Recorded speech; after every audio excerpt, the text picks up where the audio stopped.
Goldeneye is the first Pierce Brosnan James Bond movie, and I'm very excited to give you guys my review for this movie. If you want to check out my reviews for all the previous Bond films, I'll have a playlist up in this video. You can click on that and go check those reviews out. As well, be sure to like this video and subscribe to my channel. Now let's get into this review. In this movie, a Russian crime syndicate steals a secret space-based weapon program known as Goldeneye, and James Bond has to stop them from using it.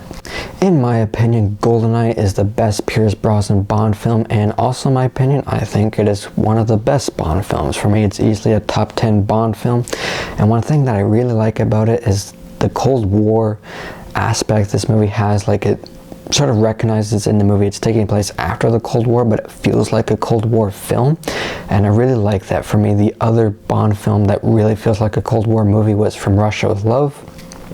I think since that, this is the one that feels the most like a Cold War movie, and I really like that. I really like the plot that's going on of this Goldeneye system that's been stolen, and Bond's trying to prevent it from being used.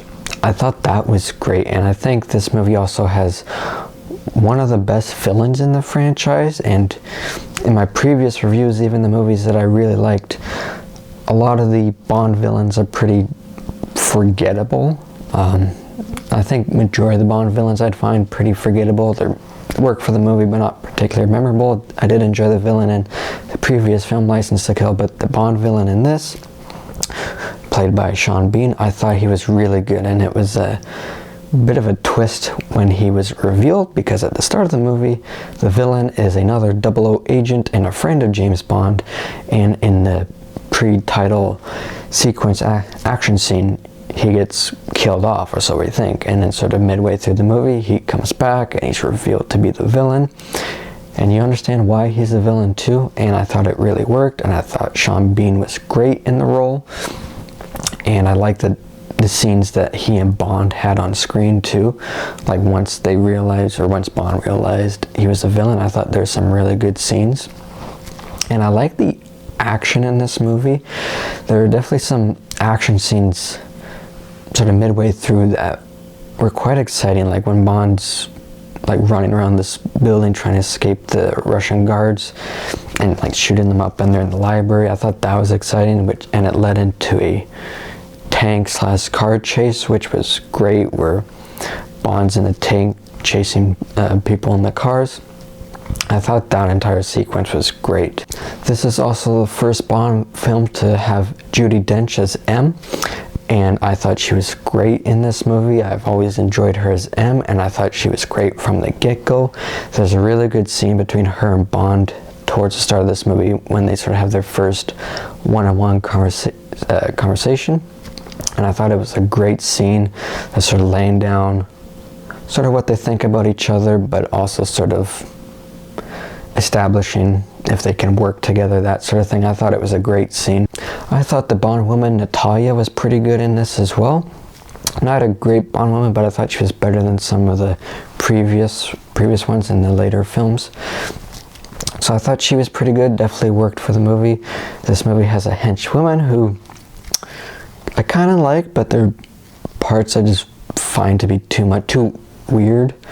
Like the way she kills people. I'm sure a lot of people enjoy it, but for me, I'm just like, that part of the movie is like the only part for me. I'm just like, this is just weird. The way she just really squeezes people sexually and kills them, I just found that to be just too weird for my liking. But other than that, she was alright. I think that henchwoman, just that weird aspect of her, and the overall soundtrack in this movie I wasn't a huge fan of. I think those two things are my biggest issues with this movie. I just found the soundtrack at times just felt odd. I think they were going for something different because it was like a new era of Bond, which I can understand. It just didn't always work for me. The opening song, Goldeneye, though, I thought was good. It was just the overall soundtrack of the movie I wasn't a huge fan of. But other than that, I thought it was really good. I liked the final act.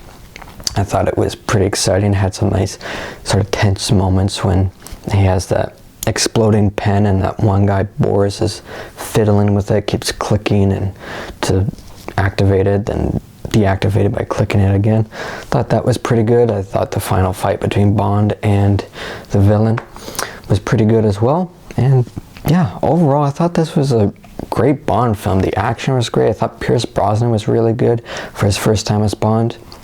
The overall story I really liked. I liked the Cold War feel of this movie. So yeah, this I thought was a great Bond film for me. Definitely a top 10.